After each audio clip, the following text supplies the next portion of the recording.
But I think one of the reasons why these people have this deep-seated anger and resentment is there's a bunch of people out there that have these lives that are deeply unsatisfying, because I think there are so many people that are working all day long doing something that is deeply unsatisfying and almost painful.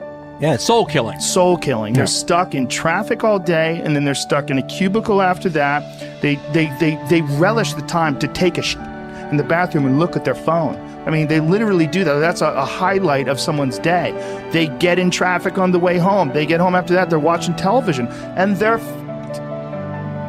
You ever notice that some people seem to want to hang on to stuff that is bothering them? They're forever talking about it. They don't want to let it go. They've had a failure at something and it's grown. They can't get over it. They just can't get over it. Or somebody said something nasty to them. They don't want to let it go. Do you know what we should do? We should ask ourselves, everything that happens, is this serving you? Is this serving you? And if it's not serving you, get rid of it. You don't want anything in your life that's not serving you, that's not causing you to grow, that's not adding to the quality of your life. I don't care what it is. You will find some people, they just hold on to bad stuff. They hold on to problems. They don't want to seem to let it go. And that adds more problems. Whatever you focus on grows. The only thing that can grow is the thing you give energy to. Why would you hold on to anything that's not serving you? How bad does it have to get? I mean, to what denominator, to what lowest level do you have to reach before people really make up their mind to change? My message is, why wait? I mean, when you're feeling so altered emotionally, you feel so bad, that's the moment you could actually see yourself for the first time, because you're not answering your cell phone, you're not responding to all your texts, you're not watching TV, you're not going out to dinners, you're not calling people back. Something's altered in you, and you're starting to become self-aware, right? I dare you to analyze yourself first, your company first, your character, your behavior, your work ethics. I dare you to analyze it and see if there's any change you can make. See, you cannot manage time, but you can manage activity. You can manage your activities. Make certain that what you're doing really makes a difference. Make certain that you're spending your time on activities that are productive, that are taking you in the direction of your goal. If you think about the person that you want to become, what's that person do every day that you don't do right now? And when you start to do the thing that the person you want to become is doing, you leverage something called behavioral activation therapy. And that is a whole body of research that says when you act like the person you want to become, it's the most powerful way to change a habit. It's even better therapy than talk therapy, because the action proves to your brain that you're becoming that person. You're seeing the change through the action, and so then the brain catches up and starts to relate to you like a person that's confident, or a person who adores their appearance, or a person that celebrates themselves exactly as they are. Before you start the day, ask yourself, how do I want to think today? How do I want to feel? How do I want to behave? I mean, what would greatness look like? What would love look like today? What could I do that would be really cool for me at the end of the day? Say, wow, so I had a good day today. What would make me feel that way? And if you can't find an answer to that, start reading. Who reads anymore? Read a book. I read so many books a week. I know, I'm that way too. So read something about, you want to be wealthy? Read a book about someone who became wealthy, and get real and realize they may have failed 50 times before they actually pulled it off. Or what were their characteristics? What were their traits? What made them? It wasn't about their wealth. It was about who they became. That's the key, right? So fill your brain with a little knowledge, and then just start asking yourself, what's the greatest expression of myself that I can be today?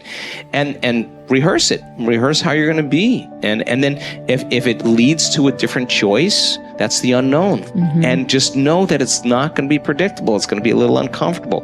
That's where the magic happens. If you can stay relaxed and awake in the unknown, things get pretty exciting. When you're back to the known, you're back to the familiar. Don't expect anything to change in your life. And if you say it's that person or that circumstance, you defaulted and went back to the program of the victim, allowing your outer environment controlling your thoughts and feelings. If you truly do this well, This is what I discovered.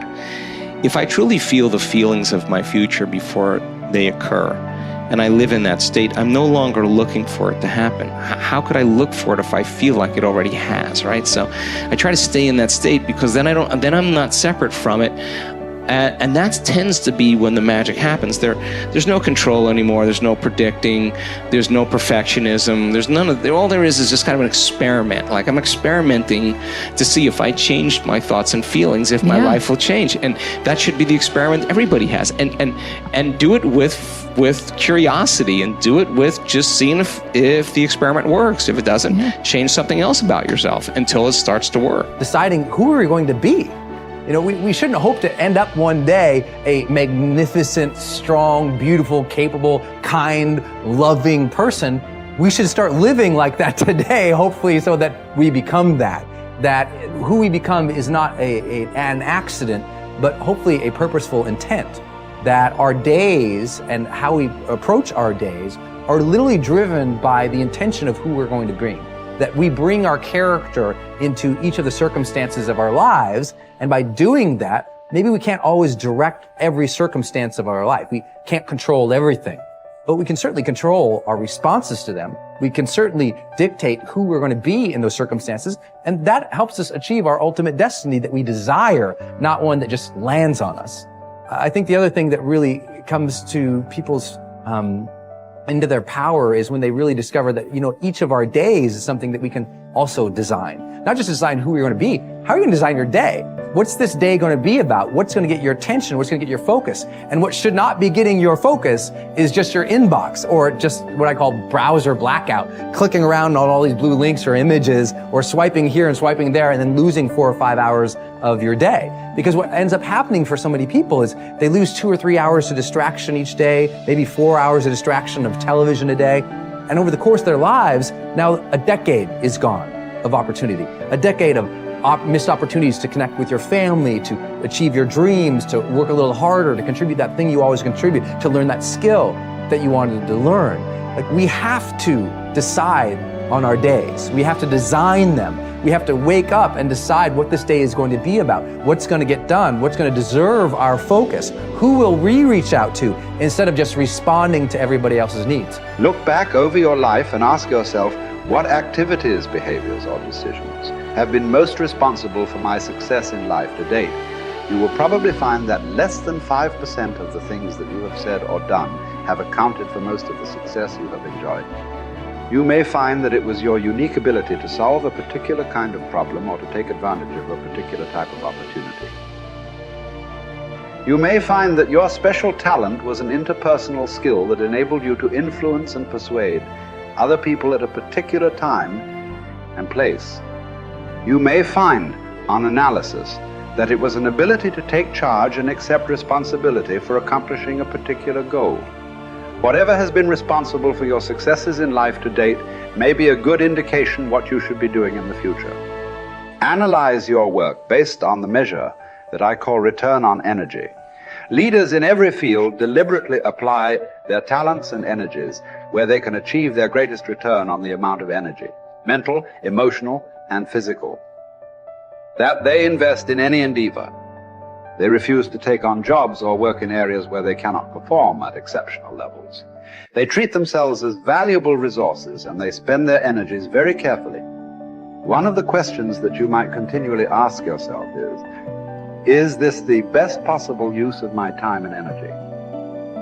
Is what you are doing right now the most valuable thing that you could be doing, given your particular combination of talents and abilities? Often answering this question will help you to see that there is a vast difference between what you are currently doing and what you should be doing if you want to be fulfilling more of your potential.